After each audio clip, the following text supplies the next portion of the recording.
ขอบคุณท่านพระมหาสมศักดิ์สุภาพเมธีรองเจ้าคณะจังหวัดแม่ฮ่องสอนวัดทรายขาวอำเภอปายจังหวัดแม่ฮ่องสอนที่ได้มากินทานหัววัดร่วมกันเนอในโอกาสนี้และวัดหัวมงตำบลแม่แฝกใหม่อำเภอสันทรายจังหวัดเชียงใหม่นะครับไว้สาในโอกาสนี้นะครับสมณสถานและมูลสถานวัดปันแหวนเนอร์ได้มาร่วมทำบุญในเวลานี้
ขอบคุณสมณศรัทธา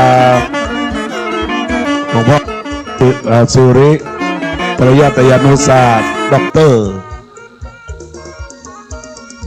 รองเจ้าอำเภอแม่แจ่มเจ้าวาดวัดปันแหวนอำเภอเมืองเชียงใหม่พร้อมด้วย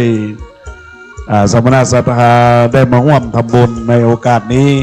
ศรัทธาวัดปันแหวนเนอร์ขอบคุณในนามของทางวัดสันกยอมก็ขออนุโมทนาขอบคุณด้วยนะครับ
อนุโมทนาขอบคุณกับวัดกู่คำถึงเชียงใหม่เนาะประเทศได้เดินทางมาถึงแล้วขอบคุณ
ในนามของทางคณะศรัทธา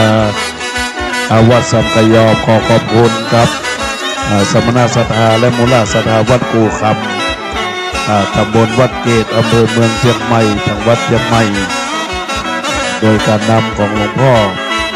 พระครูสุวรรณเจติยาคุณเนอในโอกาสนี้เจ้าวาดวัดกู่คำ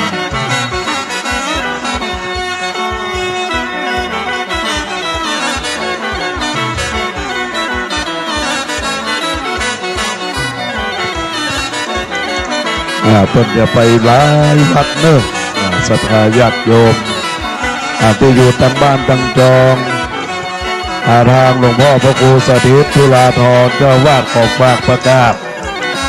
ศาลาที่เราได้ขอความร่วมมือโดยเฉพาะแล้วแม่บ้านหมู่สี่แม่บ้านหมู่แปด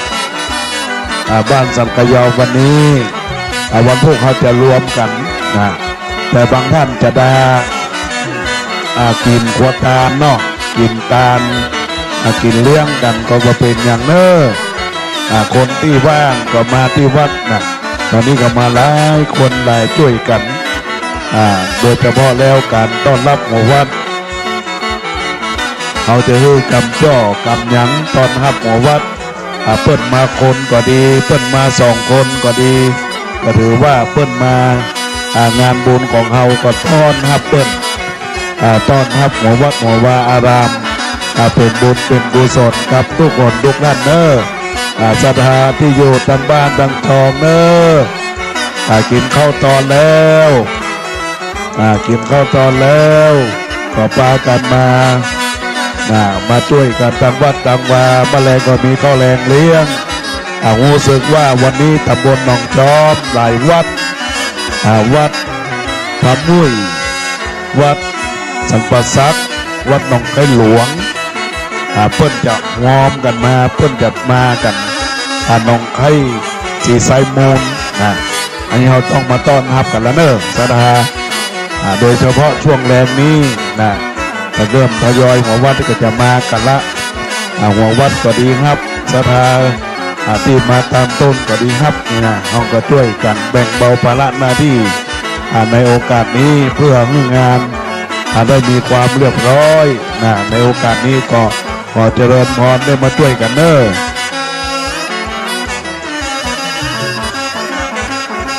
ในค่ำคืนวันนี้ก็จะเป็นการแสดงของทีมงานของสาว 2,000 คันกิโกะโอ้พอดีปุ่นหรอกสอ 2,000 คันกิโกะเนี่ยบรรทุกเลยมันจิอย่างมันเพราะว่าเราพร้อมด้วยโอเด็ด70 80 90จะมาวันนี้เนอะมาค่ำจะเป็นเพลงไทยใหญ่เพื่อนห้องเพลงไทยใหญ่ม่วนนี่นะมาฟังเนอะพี่น้องไตเนอะวันนี้ดนตรีไทยใหญ่เนอะบ้านกันมา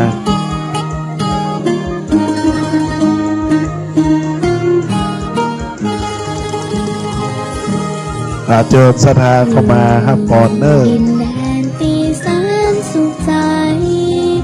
ฟ้าอ้อมเฮาเอาไว้อุ่นไอฮักอยู่ทุกวันกิ่งไม้เสียสีแต่งดนตรีกล่อมเพลงสวรรค์หลับตาพักใต้แสงจันทร์หลับฝันนับเดือนและดาวอยู่ดินแดนตีแสนห่างไกลเคียงคู่มวลพรึกใครมีฟ้าห่มใจยามหนาวหมู่มวลวิภพบินพบมาเลยไม่เลี้ยงจุ่มเข้ามาเลยเข้ามาข้างในเลี้ยงจุ่มสุขใจเมื่อได้พักใจพอเลี้ยงเวทเลี้ยงจุ่มเข้ามาดังในนี่หมดพูดปัดก่อนเลยเอาไปนู่นไปข้างบนเลยข้างบนไปข้างบนเลยใจหักนี้ให้เธอฝนตีดินฝากฟ้ายังคอยเตือนเสมอมอบใจหักไว้เพียงเธอรอเธออยู่ใต้แสงดาวดอกบัวตองผุดพองอัมภัยเจ้าอยากยืนท้าทายไม่หวั่นไหวต่อสายลมหนาวดวงอาทิตย์ส่องสาดสีทองส่องแสงสกาวเปรียบดังหักเฮายืนยาวมั่นคงสื่อตรงนิรันดร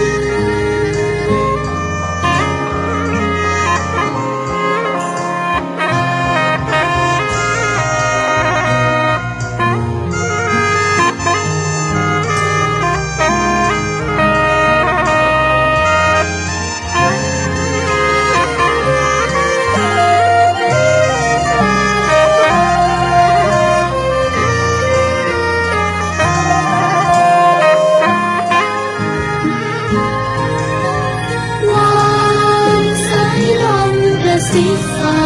ไปนำหัวใจหักนี้ให้เธอฝนตีลินฝากฟ้ายังคอยเตือนเสมอมอบใจหักไว้เพียงเธอรอเธออยู่ใต้แสงดาวดอกบัวตองผุดพองอัมภัย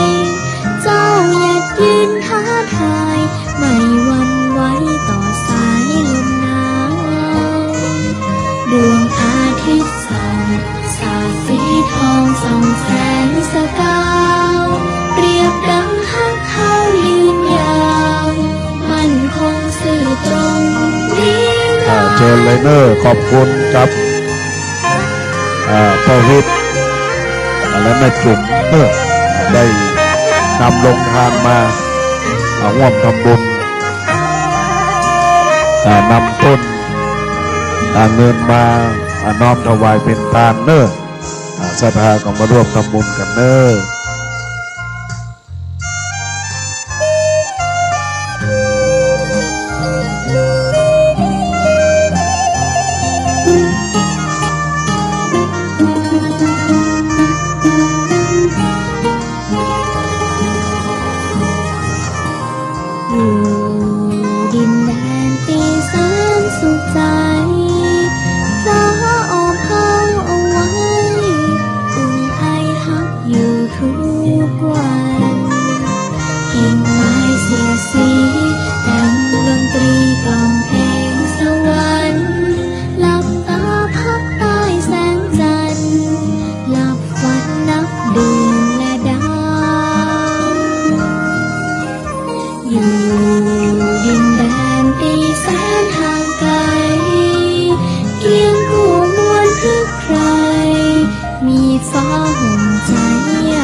ดินผกเล่นปุยเม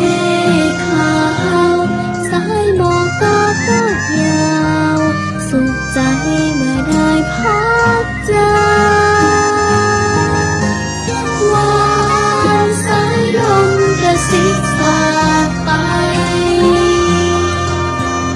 นำดวงใจฮักนี้ให้เธอฝนตีดินหนึ่งฝากฟ้ายังคอยเตือนเสมอมอบใจฮักไว้เพียงเธอรอเธออยู่ใต้แสงดาวดอกบัวตองผุดพองอัมภัยเจ้าอยากยืนท้าทายไม่หวั่นไหวต่อสายลมหนาวดวงอาทิตย์ส่องสาดสีทองส่องแสงสกาวเปรียบดังฮักเขายืนยาวมันคงสื่อตรงนิรันดร์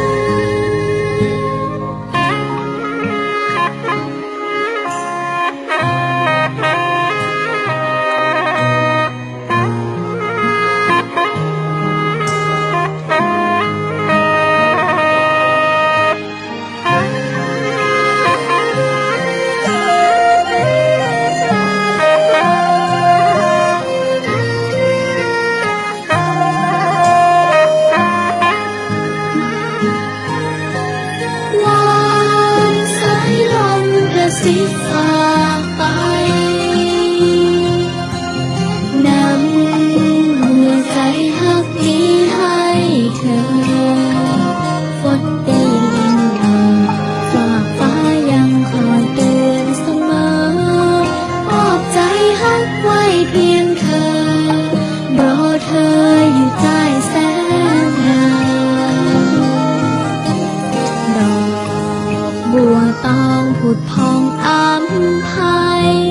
เจ้าอยากยืนท้าทายไม่หวั่นไหวต่อสายลมหนาวดวงอาทิตย์ส่องสาดสีทองส่องแสงสกาวเปรียบดังฮักเขายืนยาวมันคงสื่อตรงนิรันดร์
น้อมถวายการต้อนรับ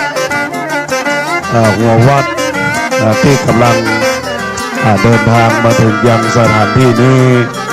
ก็เอาไว้สาได้เข้ามาด้านในเลยนะครับเนอะด้านในเลยครับวั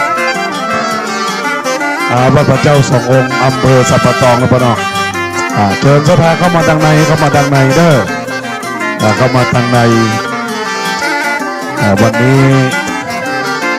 ทางสมณสถาวัดสังกยอมไปทางในเลยต่อไปเผยเจ้าไปเลยเนาะเจอท่านเจ้าวาดวัดพระเจ้าสององค์นะอำเภอสันปะตองทางวัดเชียงใหม่ได้เดินทางมาถึงแล้วนะดังนั้นแล้วก็เจริญพรญาติโยมอุบาสกอุบาสิกาทุกท่านเมื่อท่านได้มาแล้วก็เจริญพรได้เข้าสู่ที่นั่งเนอะพอดีศาลานี่ปิดไม่ใช่ปิดอย่างเปิดแอร์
ในโอกาสบัดนี้อนุโมทนาขอบคุณกับอาจารย์ตะวันนางสุนีสุภาสี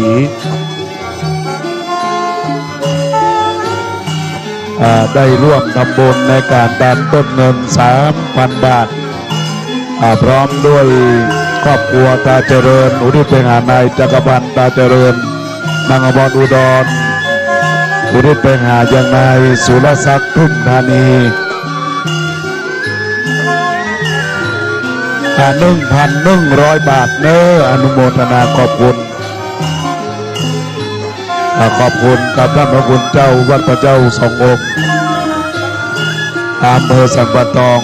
ได้ปาสถากี่เข้าตอนละไปแต่ในวัดพุ่นในวัดมีก๋วยเตี๋ยวมียำมีอย่างสปาสเปดนะก็ดังในวัดพุ่นในวัดข้างวิหารพุ่นข้างวิหารหลวงไม้สักทองพุ่นทางในพุ่นอันนี้มันทางทิศใต้ของทางวัดได้แปลงศาลาแทนคุณอดีตเจ้าวาด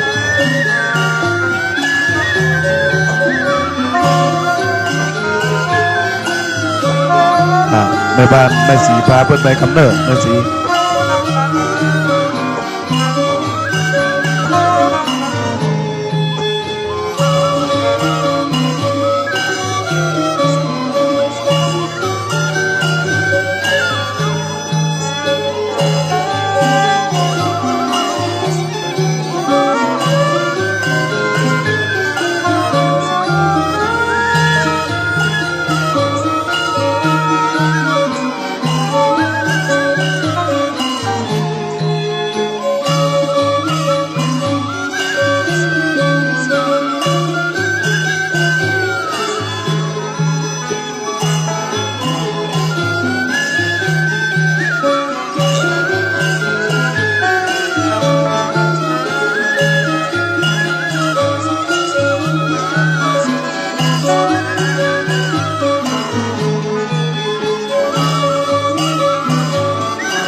เชิญเข้ามาทางในเนอะหลังสตางค์ตกเนอะมาเสียบใหม่ขึ้นไปทางบนมาเลยก่อนขึ้นมาบนเลย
แม่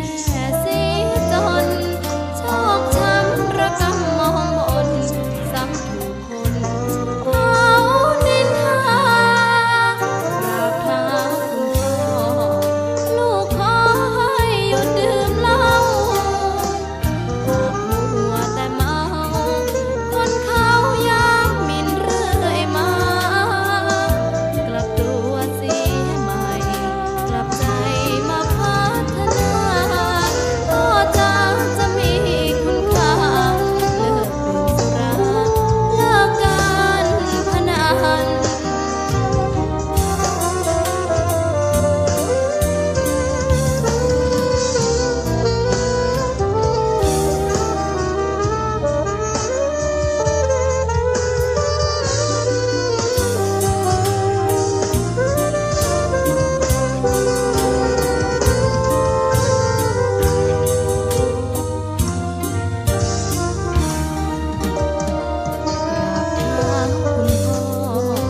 ลูกขอให้หยุดดื่มเหล้าอย่ามัวแต่เมาดื่มเหล้าเล่นการพนัน ในโอกาสนี้อนุโมทนาขอบคุณเชิญประเดชเข้ามาดังในเปิดปิดประตูมาใจว่าปิดศาลานะเปิดแอร์ประเดชเลย เข้ามา อันนี้พ่อเลี้ยงเขาเต้นหลวงพุ่นคนสังกัญญอมาเนี่ยเข้ามาพ่อเดชเข้ามาเด้อขอบคุณกับนายบุญนำไปพบจินกิจพร้อมครอบครัวได้ร่วมทำบุญอีก750 บาทเด้อขอบคุณครับบุญกุศลที่ทางนายบุญนำไปพบจินกิจพร้อมครอบครัวได้ร่วมทำบุญเปิดประตูเลยนักเรียนมา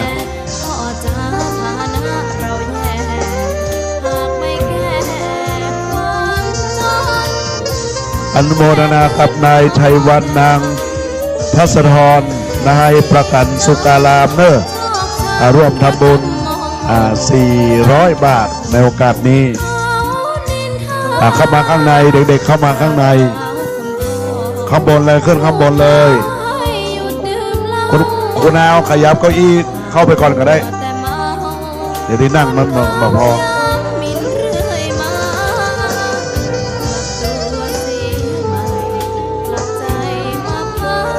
อนุโมทนากับสัตว์อาหารนายดุสิตนางกองการพรมกันดีแก้วพร้อมครอบครัวและทีมงานทองภาคนิมิตบริษัท AIA จำกัดได้ร่วมทำบุญเนออนุโมทนาสาธุยินดีขยับขึ้นข้างบนเลยเด็กๆขึ้นไปแถวขึ้นไปแถวเลยหรือขึ้นไปแถว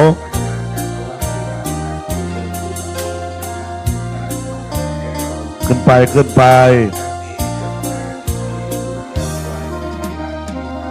ขยับไปเหมือนกินน้ำตาของแม่เชิญท่านผอ.ชัดพงศ์ผอ.แก้วได้เข้าบนศาลาเนอวันนี้พานักเรียนมาร่วมทำบุญในงานฉลองไฟหลวง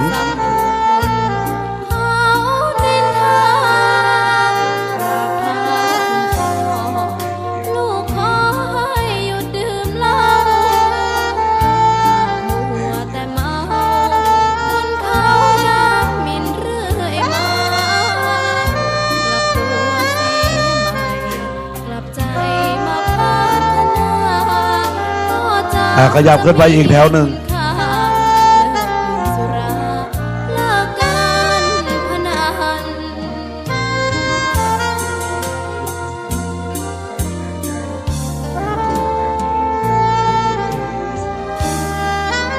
เทพบุตรเทพธิดากราบพระก่อนเร็วฟังอบรมแล้วนำมาใช้นั่งกราบได้ไหมเนี่ยกราบได้ขยับลงมา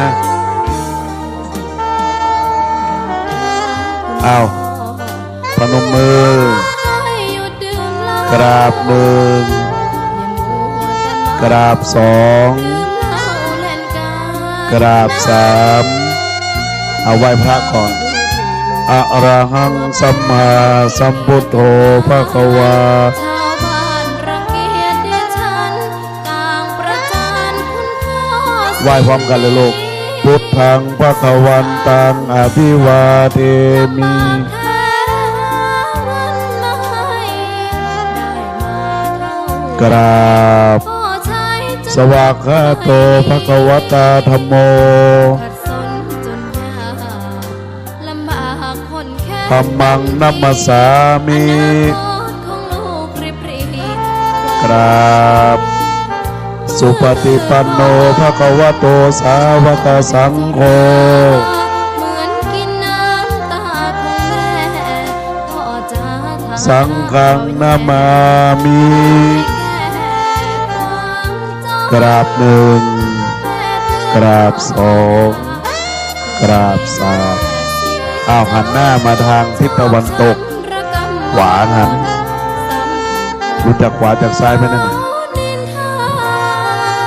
เรียนเชิญท่านผู้อำนวยการจากพงศ์บอกแก้วได้ถวายต้นที่หลวงพ่อพระครูวิสุทธิ์วรยานเจ้าวาดวัดแม่โจ้ท่านมาเป็นเจ้าปอนมาให้พรเขามาถวายไปเขตเลยครับ อนุโมทนาขอบคุณกับพ่อประสิทธิ์แม่เชียนศรีพร้อมครอบครัวจำปาเด้อจากบ้านก็เต้นหลวงได้ร่วมทำบุญนักเรียนพนมมือสาธุกับท่านผู้อำนวยการได้ถวายต้นสาธุพร้อมกันลูกสาธุสาธุสาธุต้นมีแต่ต้นสีเขียวลูกใครมีแบงค์แดงเพิ่มไปมีไหมไม่มีไม่เป็นไร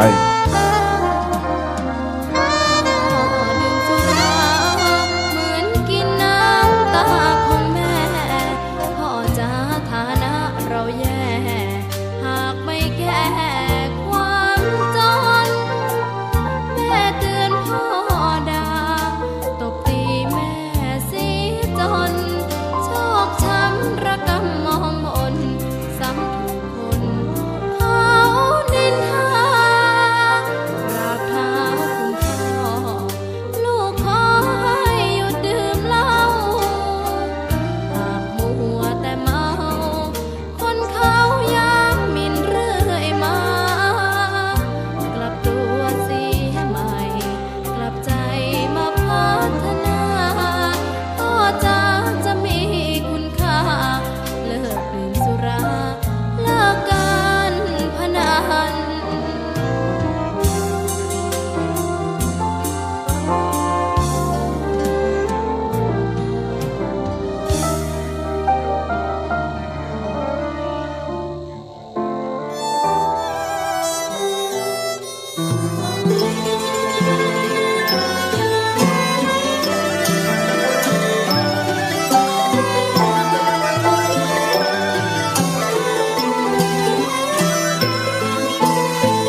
อนุโมทนาขอบคุณครับพ่อวราชัยแม่วลัย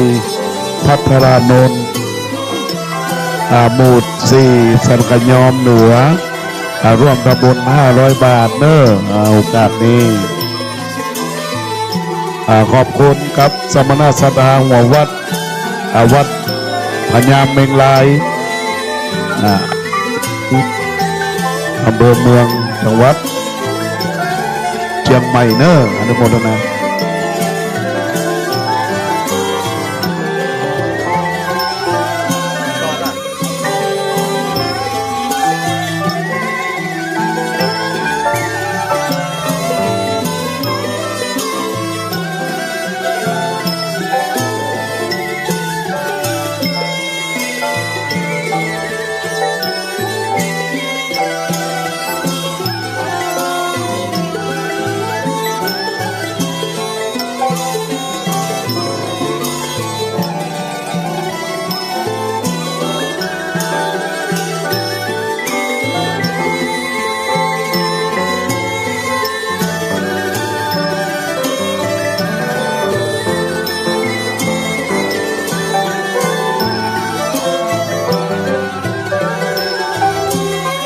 นิมนต์สมณศักดิ์หัววัดบ้านวากสมณศักดิ์วัดบ้านวากแม่ออนเนอะเดินทางมาถึงแล้วได้สายขอบคุณกับนายกมลพันธ์เกษมศรีนางพักจิราอินทจักรเด็กไทยกรินทัศน์ได้ร่วมทำบุญในการฉลองสมโภชปล่อยหลวงในครั้งนี้ก็ขอให้ได้เป็นบุญกุศล500 บาทเด้อ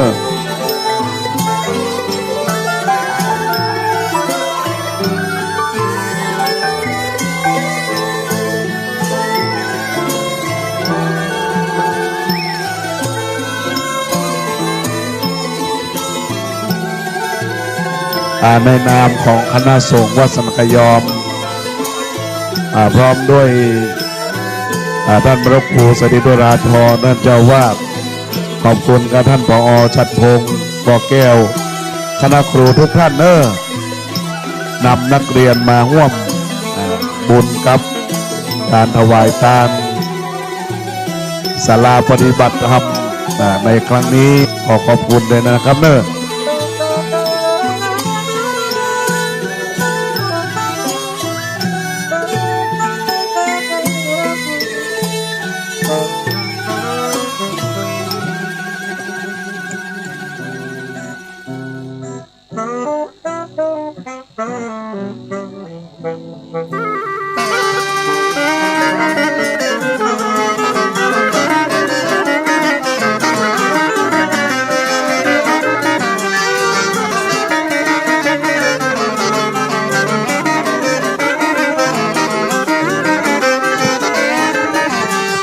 ในโอกาสนี้อนุโมทนาขอบคุณกับ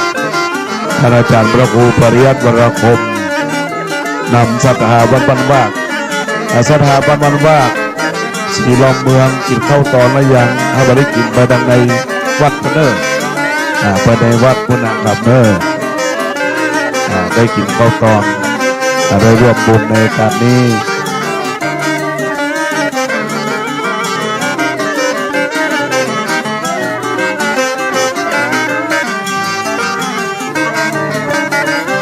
ในโอกาสนี้ขอขอบคุณกับคณะครู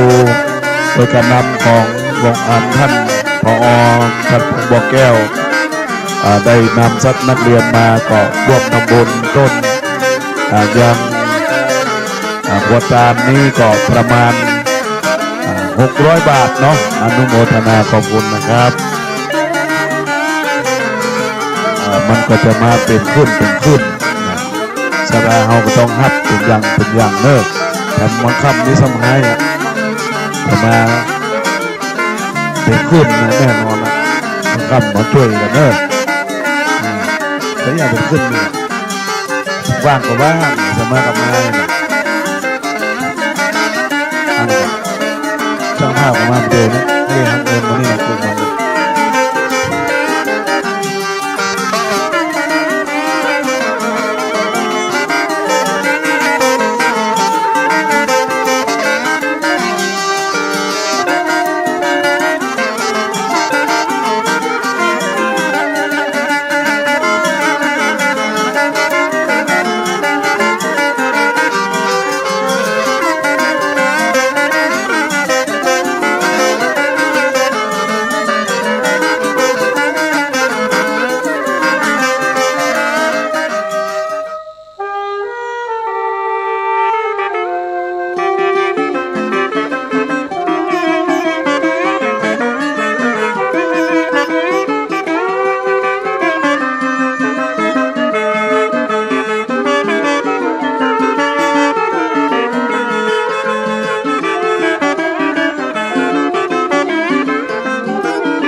ถวายการต้อนรับท่านพระอธิการทิศวีระอิทธิวโรเนอร์เจ้าวาดวัดมงคลสิริบุญญารามตำบลหนองหานอำเภอสันทรายจังหวัดเชียงใหม่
อนุโมทนาขอบคุณกับนายอ้ายนางสุพรรณจอมปิ่นทองเนอ2,000 บาทนางแก้วตาธิดาเทพอีก 1,500 บาทขอบคุณอนุโมทนาขอบคุณเนอ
ในโอกาสนี้ขอขอบคุณกับสมณะศรัทธาวัดป่าสีเสียดอำเภอป่าซางจังหวัดลำพูนพร้อมด้วยวัดหนองเกิดในโอกาสนี้จากอำเภอป่าซางลำพูนได้มาร่วมทำบุญหัววัดในโอกาสนี้มาตั้งแต่นั้นศรัทธาญาติโยมที่ได้มาร่วมบุญในโอกาสนี้ก็หมายมีนายจำลองนางแจ้จอมปิ่นทองพร้อมครอบครัวจากหน้าวัดขายของหน้าวัดเนออนุโมทนาขอบคุณครับนายจำลองนางแจ้จอมปิ่นทองพร้อมครอบครัวร่วมทำบุญ500 บาทในโอกาสนี้ก็อนุโมทนาขอบคุณครับศรัทธาญาติโยมตอนนี้จะมีโอกาสเวลาเนอศรัทธาที่บ่ได้รับต้นบ่ได้แห่ก็จะมาหอมซองหอมปัจจัยก็เจริญพรมาร่วมบุญได้ในโอกาสนี้เพราะว่าเก่งว่าแห่แล้วมันจะดึกจะค่ำก็ท่านก็มาร่วมถวายจตุปัจจัยในการเป็นยอดตาลเป็นยอดตาลของหมู่วัดนะที่เราได้ตาลศาลาปฏิบัติธรรมหลังนี้และกำแพงห้องน้ำลานวัดลานวาลานธรรมเนาะในโอกาสนี้ก็ปากันมาได้ในช่วงกลางวันนี้มันมีอย่างเตื้อในส่วนของการละเล่นนะยังมามีอย่างเตื้อในของการละเล่นเพราะว่าเราได้มีการแสดงดนตรีในภาคกลางค่ำบุญเวลาประมาณ2 ทุ่มนะ2 ทุ่มแต่วันพรุ่งนี้เมื่อวันมีคณะแห่จากสันกำแพงจากสันกำแพง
ขอบคุณกับคุณโยมมารัดเครกโปโรงหาพร้อมครอบครัวมารัดเครกพร้อมครอบครัวพร้อมลูกหลานได้ร่วมทำบุญในการทานครั้งนี้1,000 บาทเนาะซึ่งในโอกาสนี้นางมารัดเกกได้อยู่หมู่บ้านสันทรายคันดี้วิวได้เป็นสถาอุปถัมภ์ในโอกาสนี้พร้อมครอบครัวลูกหลานได้มาทำบุญในการสมโภชปล่อยหลวง 1,000 บาทเนาะ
ในโอกาสนี้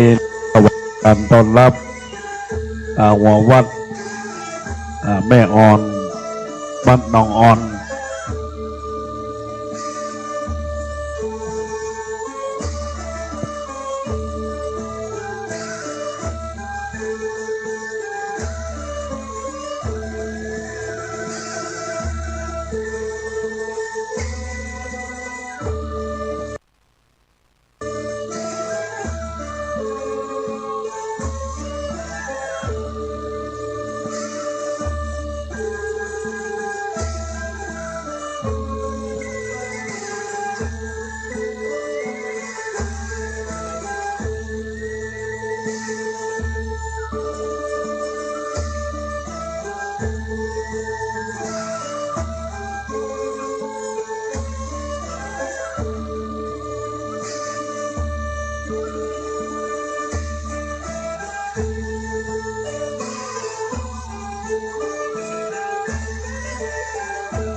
คณะศรัท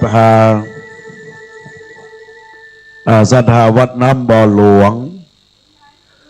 ถวายนี้เพิ่นมีงานเนาะจะลองพระราชาคณะเจ้าคุณวัดน้ำบ่อหลวง ได้ครับก่อนขอบคุณกับสมณสถาวัดหนองออนตำบลอินทขินอำเภอแม่แตงจังหวัดเชียงใหม่เนอะได้ร่วมบุญในโอกาสบัดนี้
พี่น้อง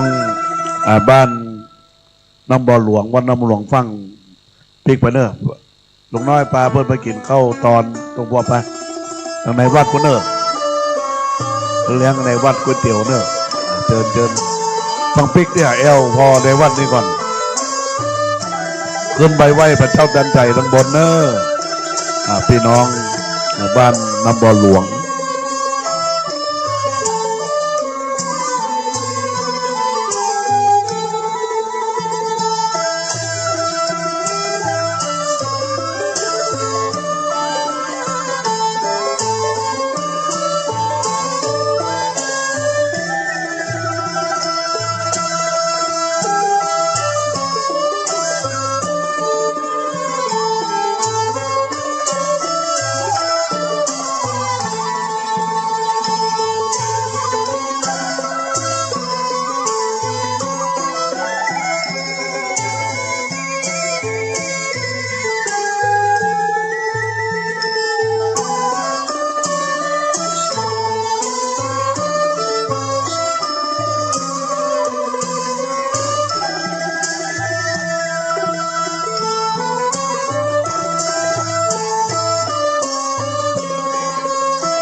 ขอขอบคุณครับพ่อดวงคำยาวุฒเนอร์บ้านหลังวัดเป็นบ้านจัดสรรที่หลังวัดขออนุโมทนาขอบคุณได้มาร่วมทำบุญกับงานฉลองสมโภชปล่อยหลวง500 บาทอนุโมทนาขอบคุณเนอร์ตอนรับครับสถานไม่ย่อยไตเนอร์แม่พ่อพินิจแม่คำปวนนิพาคำปวนพร้อมด้วยแม่เอ้ยสุติวงศ์มาเอาพรที่พี่โอไหมวันนี้เพิ่นมีเจ้าพร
คณะสงฆ์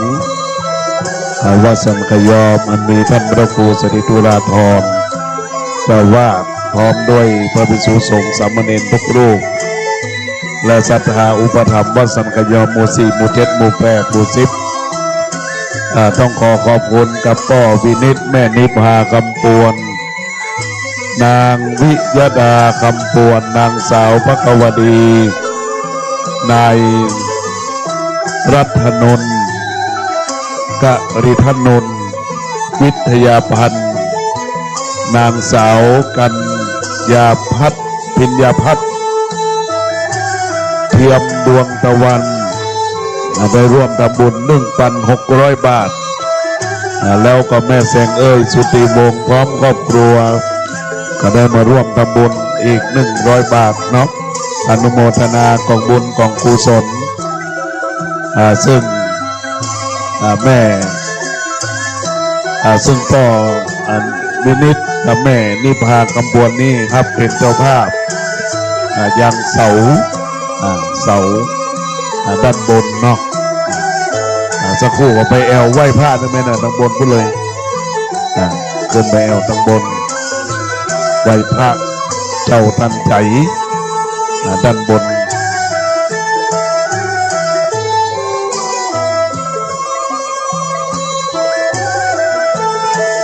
น้อมไว้สาท่านหลวงพ่อพระประหลัดธนู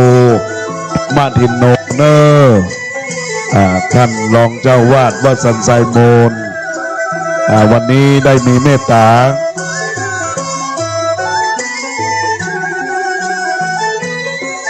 ได้มาเป็นเจ้าปอนนิมนต์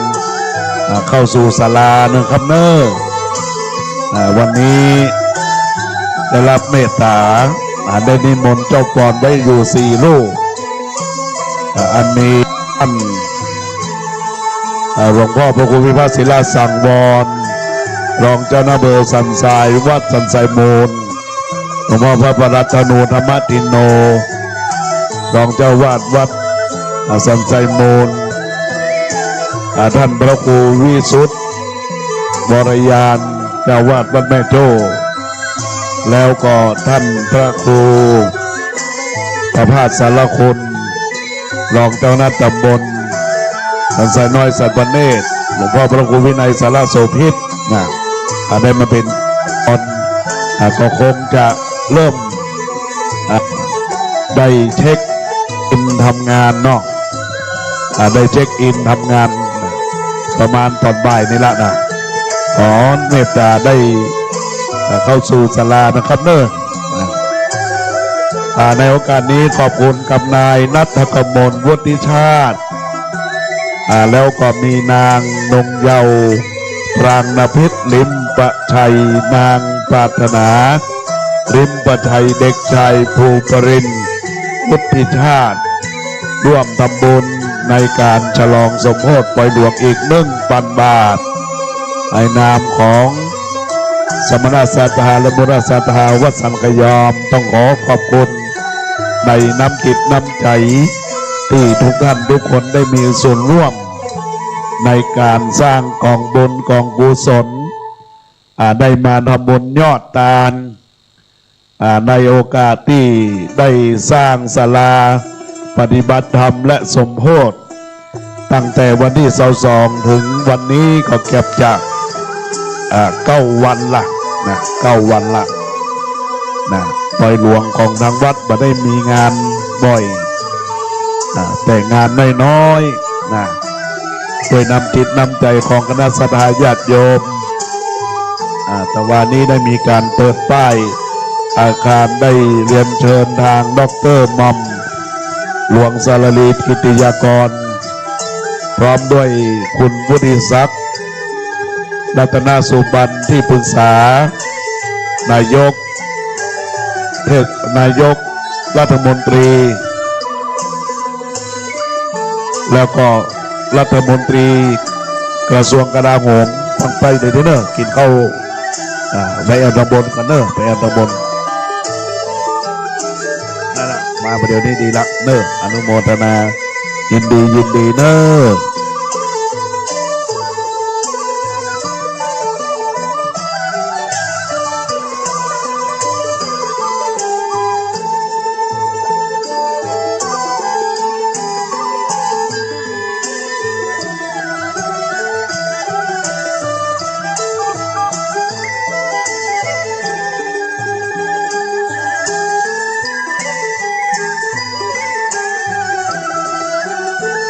ตอนนี้หัววัดที่กำลังเดินทางมานิมนต์หัววัดไปดังบนเลยครับเนอไปดังบนเลยเนอเอานี่ก็ได้นี่นิมนต์สาธุเจ้าครับนิมนต์สามเณรนั่งเก้าอี้เลยเนอนั่งเก้าอี้เลยครับ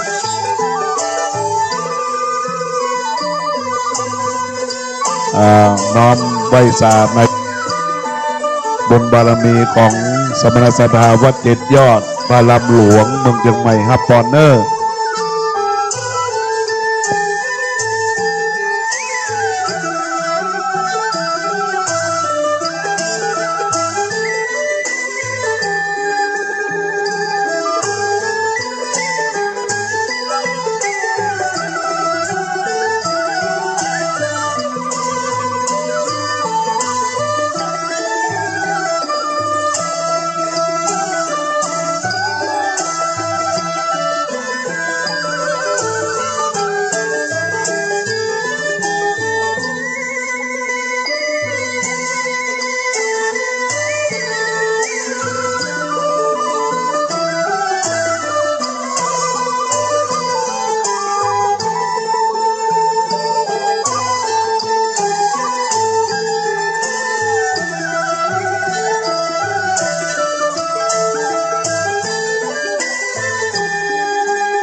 ต้องขอขอบคุณครับ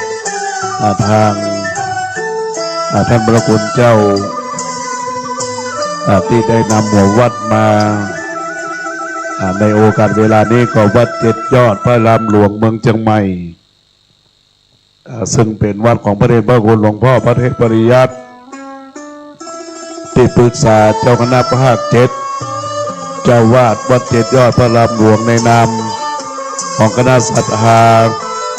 วัดสันกยอมต้องขออนุโมทนาขอบคุณกับท่านเจ้าเทเนอร์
ในโอกาสนี้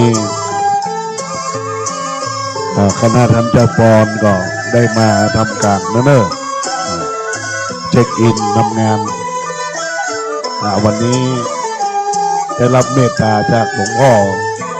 พระประหลัดธนูธรรมติโนหลวงพ่อท่านพระครูประภาสสารคุณปกติหลวงพ่อพระครูประภาสได้มันไปไหนนี่ทางวัดเฮานี้เพิ่นเมตตา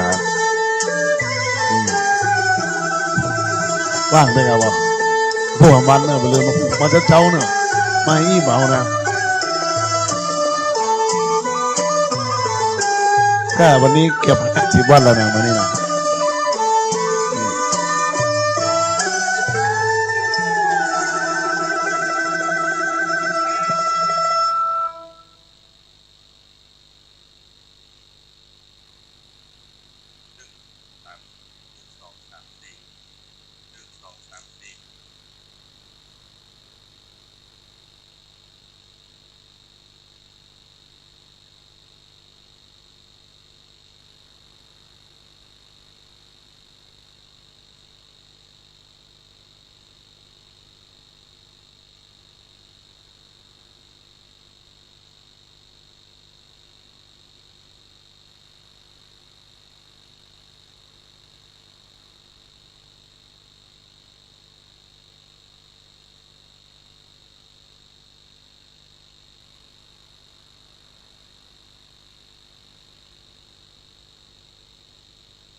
ในนาม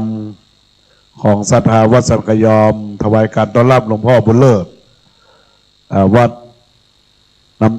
วัดอันต้นพึ่งนะพรหมประดิษฐ์นะต้นพึ่งพระครูประดิษฐ์พรหมคุณนะครับได้เดินทางมาแล้ว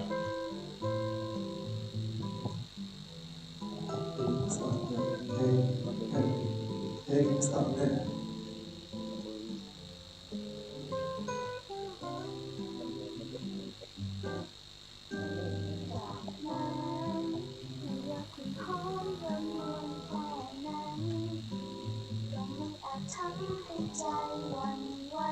ไปได้ก็เพราะฉันเธอจะหอมกว่าเธอสิ่งที่ทำให้ฉันหัวใจสั่นไหวที่ความหอมว่ามีไม้เป็นหลักช่วยแบ่งความรักและเล่นสองวันเป็นหัวใจจะเก็บมาฝากเก็บรักที่มีแค่ดอกไม้ชาใหญ่เก็บเอามาไว้ให้เธอ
ของคณะศรัทธาพระศรัทธาวัดสกยอม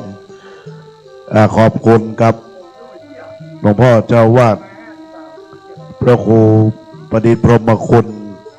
ท่านเจ้าวาดวัดพรหมประดิษฐ์ต้นพึ่งที่ได้มาร่วมทำบุญในโอกาสนี้เนอะในการถวายหัววัดตอนนี้เริ่มที่จะคอยย่างก็ศรัทธากรรมการก็นั่งพักเนอะจะโยนกันประมาณว่า3 โมง 4 โมงปะนะประมาณ3 โมง 4 โมง 5 โมงปะนะจะโยนกันเพราะว่าไปวัดปุ้นก็จะไปวัดเพมันหลายปอยหลายวัดนะทางพ่องก็จะไป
ในโอกาสบัดนี้น้อมถวายการต้อนรับ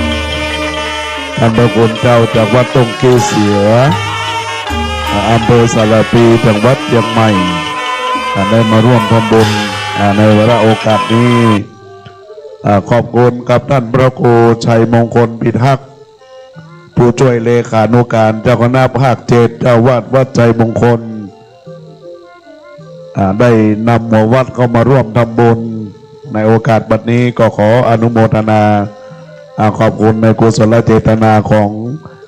ท่านพระครูชัยมงคลพิทักษ์ผู้ช่วยเลขานุการเจ้าคณะภาค7เจ้า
น้อมถวายการต้อนรับท่านพระคุณเจ้าวัดหนองอุโบสถโดยการนำของท่านพระมหาชาชวานผู้ช่วยเจ้าวาดวัดหนองอุโบสถเนอะได้น้อมนำคณะศรัทธาญาติโยมจากบ้านหนองอุโบสถมาร่วมทำบุญนะครับนึกไหว้สาได้เข้าสู่บนศาลาได้แล้วนะครับ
ในนามสมณศักดิ์และมูลสัทธาวสังกยมต้องขอบคุณคณะศรัทธาวัดหนองอุโบสถทุกท่านทุกคนที่ได้มาร่วมในการถวายทานวัดในโอกาสนี้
ฟ้าห่มใจยามหนาวหมู่มวลวิหกดินโผกเล่นปุยเมฆขาวสายหมอกตาตอดยาวสุขใจเมื่อได้พักเจอวานสายลมกระซิบฝากไปนำหัวใจฮักนี้ให้เธอฝนตีดินหลังฝากฟ้ายังคอยเตือนเสมอมอบใจฮักไว้เพียงเธอรอเธออยู่ใต้แสงดาวดอกบัวตองผุดพองอัมภัยเจ้าอยากยืนท้าทายไม่หวั่นไหวต่อสายลมหนาวดวงอาทิตย์ส่องสาดสีทองส่องแสงสกาวเปรียบดังฮักเขายืนยาวมันคงสื่อตรงนิรันดร์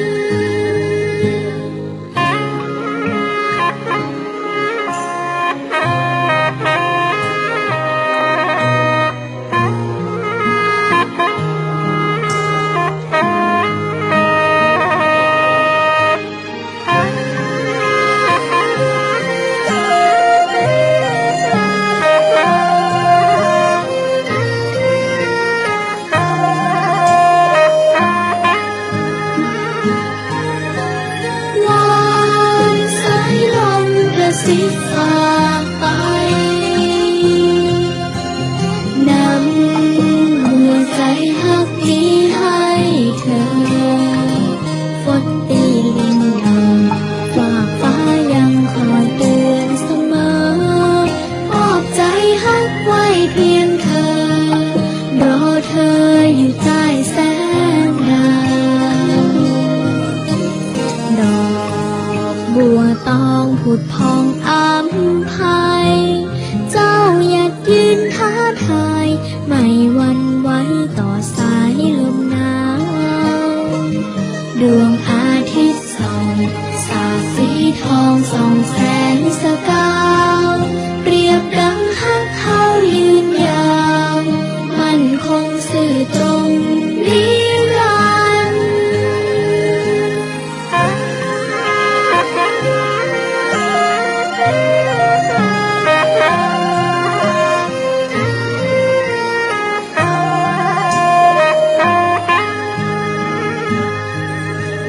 ขณะนี้ต้อนรับหมู่วัดที่กำลังเดินทางมาถึงเนาะน้อมไหว้สาท่านพระคุณเจ้าที่ได้เดินทางเข้าสู่บริเวณขวงแก้วอารามแห่งวัดสันกยอม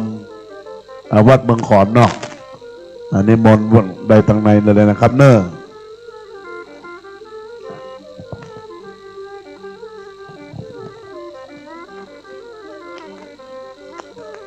สำนักศรัทธามูลนิธิ ข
อันนี้เวลา4 โมงแล้วสถานที่อยู่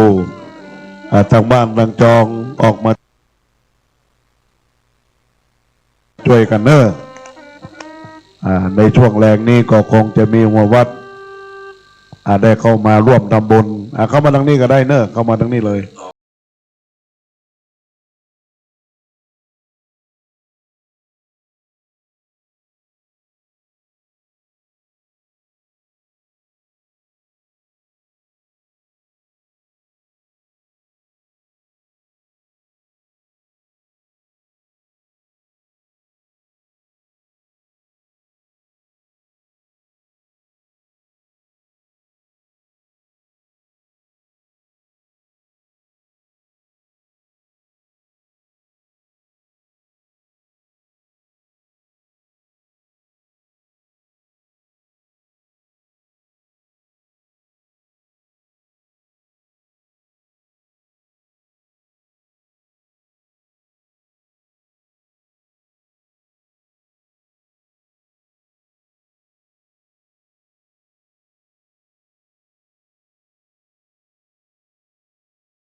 อนุโมทนาขอบคุณกับนางอรพิน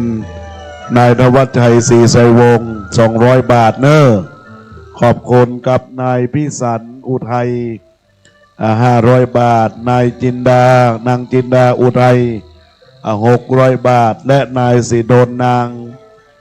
ประดุมชัยชนะ500 บาทรวมแล้ว 2,000 บาทเนอะอนุโมทนาขอบคุณในกองบุญกองกุศลในโอกาสนี้แล้วก็ต้นนกยุงเดี๋ยวจะได้ประกาศอนุโมทนาขอบคุณบางครั้งซองบ่ได้มาฮื้อประกาศก็ขออภัยด้วยเนอะขอบคุณกับนางนัทประพัฒน์แก้วละเอียดนางสาวมาลีปิงกุลพร้อมครอบครัวเดินลากุณาโฮม 2,000 บาท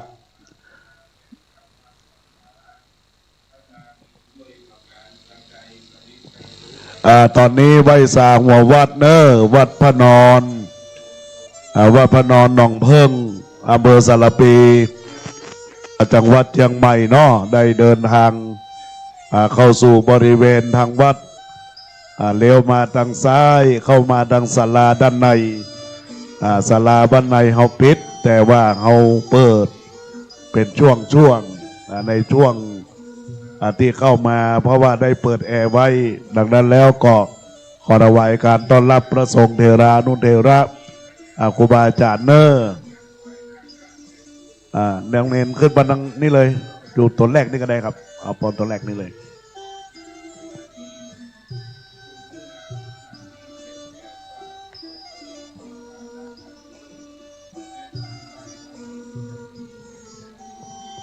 เชิญศรัทธาขึ้นไปไหว้พระเจ้าดันใจได้เนอะใครได้กินได้ทานแล้วเรียนเชิญได้ได้ไหว้พระนพธรรมในโอกาสบัดนี้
ต้องขอขอบคุณครับทางผู้จัดการ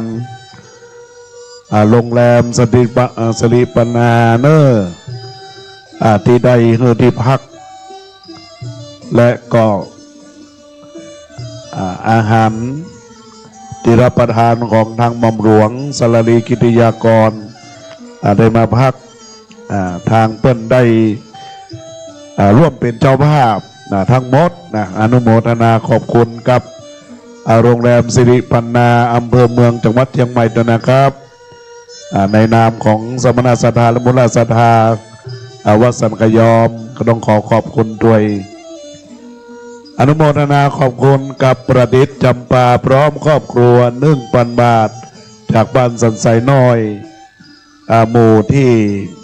เก่าเนอร์ได้มาร่วมทำบุญขอบคุณกับสมณศรัทธามูลศรัทธาวัดหนองเพิงอำเภอสระปีจังหวัดเชียงใหม่ได้มาร่วมตาหนัววัดหนัววาอารามแล้วก็ได้เป็นบุญกุศลสถานที่มาช่วงแรงนี้มีโรงทานก๋วยเตี๋ยวด้านในวัดเด้อด้านในวัดมีก๋วยเตี๋ยวทั้งวันวันนี้โรงทานท่านใดจะมาร่วมก็เชิญชวนได้ตั้งแต่ยามค่ำวันนี้ตั้งแต่วันพรุ่งนี้เจ้ากลางวันและตอนค่ำพรุ่งนี้ตามแล้วหัววัดทั้งหมดนี่ราชนานิมนต์หัววัดเดิมจากของหลวงพ่อพระครูบ้านเมียรกิจทั้งหมดนั้น599 วัดตอนนี้เช็คแล้วกำลังมาประมาณ60 วัด60 วัดกำลังเช็คได้ขณะนี้แล้วก็ยังเหลือแฮมยังมาถึงเกิงตางเตือนเพราะฉะนั้นไหวสาเจ้าปอนได้อดทนนั่งนักช่วยกันศรัทธาญาติโยมก็ยืนนั่งนักด้วยกันวันนี้เราจะร่วมกันทำบุญสุนทรทานทางหน้าวัดก็เรียนเชิญท่านอาจารย์ผู้ช่วยศาสตราจารย์เพลินยาวิชัยได้มาเชิญชวนศรัทธาร่วมทำบุญเชิญชวนศรัทธาเริ่มร่วมในการปลุกเสกพระบูชาพระเชิญชวนได้เพื่อมาฮืองานได้ง่อมจอยสอไปเรื่อยๆนะครับทางไอ้บรรจงมณีก็ช่วยกันตอนรับทางหน้าวัด2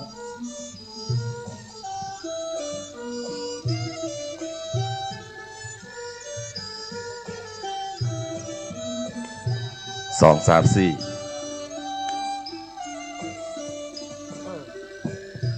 2 3มันเหมือนไม้ติวนะ